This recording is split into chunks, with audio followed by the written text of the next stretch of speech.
Hi. So you want to come off buprenorphine. You've been on it a long time. Maybe 5 years, 10 years. At this point, 15 years, some people have been on it a long time. First, you can't be on any injectable form. You can't be on the Subutex, the 1 month injection, or the Provigil, the 6 month injectable. You can't be on those if you want to come off buprenorphine. You have to be on the Subutex Suboxone or Suboxone film, the one that dissolves on your tongue or dissolves under the buccal mucosal, the inside of your mouth. So once we've established that, the good news is you can come off. Now, how do we get people off buprenorphine? So there are some long-term problems coming off with fatigue and sleep and depression. But before I start anyone coming off, it's pretty much mandatory that you got to start eating, you have to start drinking fluids, you have to make sure you're rested, I want you exercising, and I want someone exercising the whole time. Exercise induces the natural opiates, the endorphins and enkephalines that are naturally created in your system, and resets the chemistry. So getting sunlight and exercise is critical. So we have to stage it so this person is at least in good shape before we start this. That's mandatory. I'm not a doctor telling you, oh, you need to exercise and blah, blah, blah. No, in order to restore the dopamine system, you need, which is the opiate system, because it stimulates dopamine release. In order to realign that system, you need to exercise, get sunlight, you need to be eating and sleeping, flat out. And you need to be hydrated. Okay. Whatever your dose is on the buprenorphine, let's say you're taking Subutex, Subutex the film, or you're taking Suboxone, it doesn't matter. Maybe people take up to 32 milligrams a day. Pretty much across the board, you can drop right away. 8 milligrams, I don't care what your dose is. Drop to 8 milligrams for 3 days, drop to 4 milligrams for 3 days, then go to 2 milligrams. The withdrawal from that amount is so minimal because of the pharmacokinetics of buprenorphine.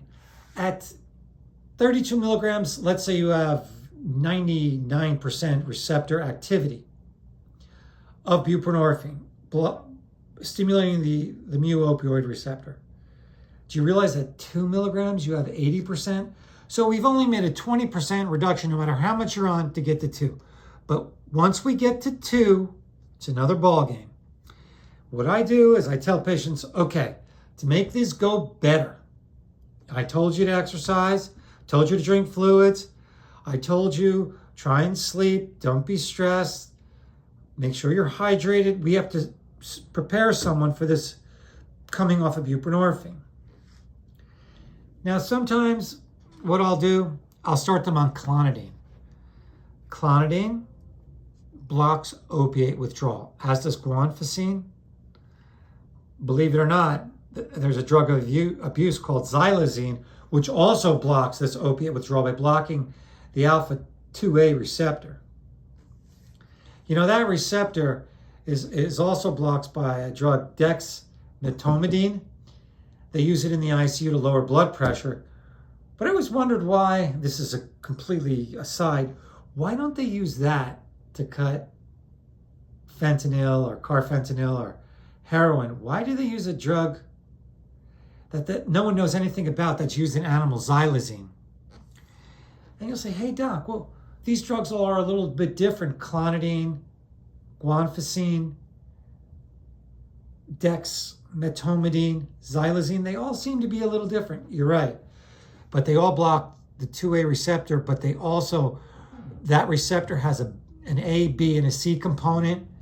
The A is mostly sedation, and that's more xylazine. Clonidine is more in the 2B and the 2C, which is less sedation and more drop in your blood pressure. You know, clonidine can also be used in attention deficit disorder because it blocks norepinephrine release in your prefrontal cortex, and that's believed to help with attention deficit disorder. But anyway, I'm getting sidetracked. I'm totally ADD myself, but I did a video on ADD and I explained about clonidine and ADD. But now let's get back to coming off of buprenorphine. You're coming off buprenorphine, so the big deal is to get to 2 milligrams. Take a week, no matter what you're on, 32, go to 8, go to 4, get to 2. I pre-treat people with clonidine 0.13 times a day because that helps with opiate withdrawal. I give them quetiapine Seroquel at night, 50 milligrams for sleep. And I'll give Provigil, usually 200 in the morning, or nuvigil, 250 in the morning, which is armodafinil.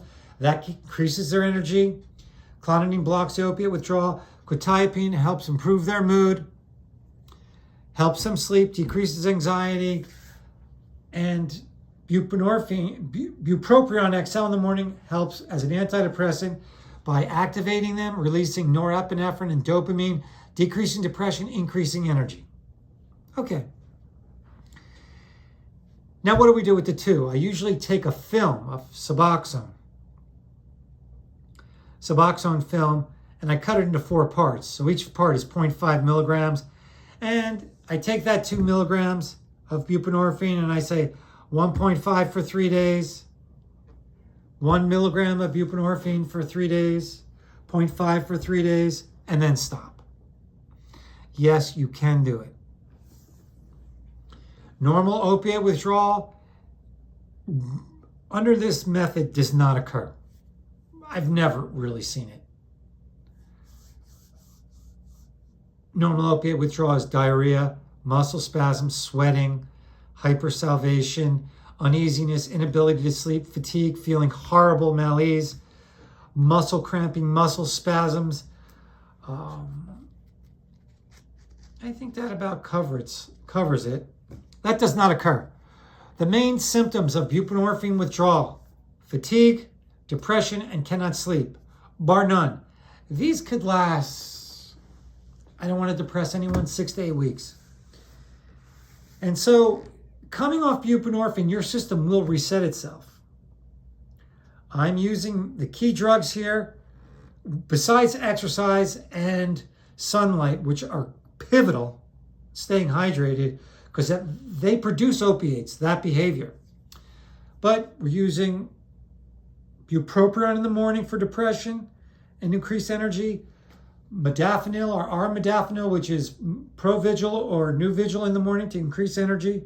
The fatigue is a new level of fatigue. It's like you can't even move.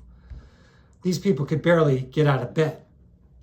At night, or during the day, I'm using clonidine 0.1 or 0.23 times a day.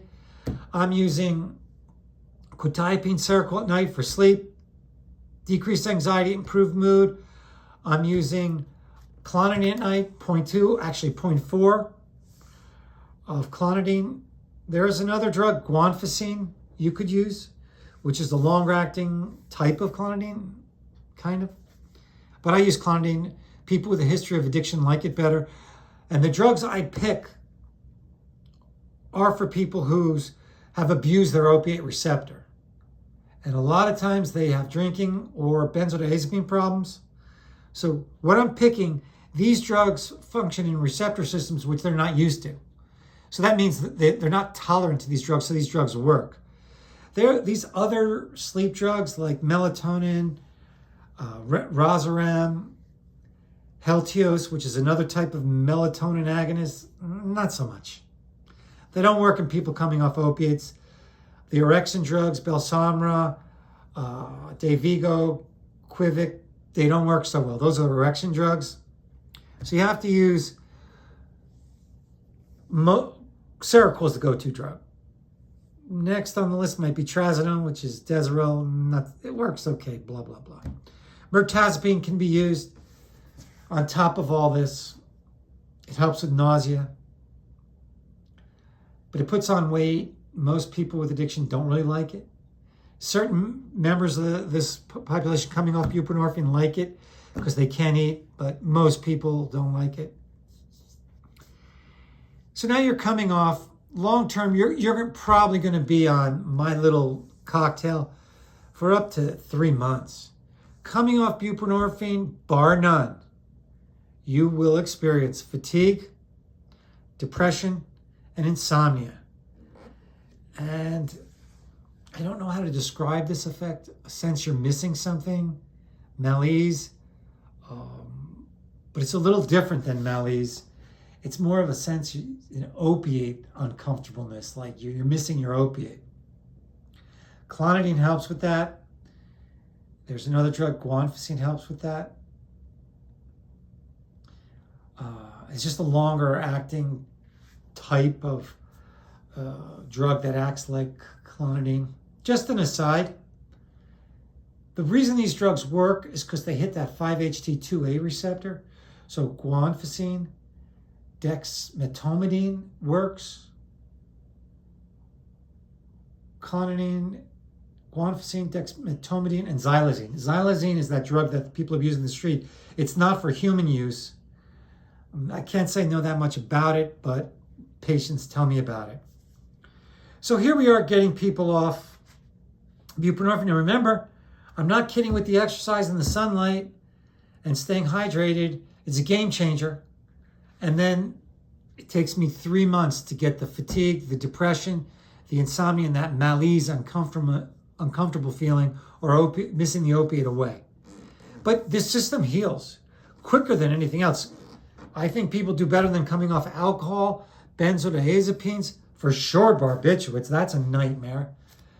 I'm very hopeful. I get everyone off of buprenorphine. Other names, Subutex Suboxone, Subuclade, Suboxone film. So that's my little how to come off buprenorphine, even if you've been on it for 10, 15 years. If anyone is out there, please tell me why people use xylazine that's not even tested in humans instead of dexmedetomidine, which is kind of like xylazine, but for humans. I don't know.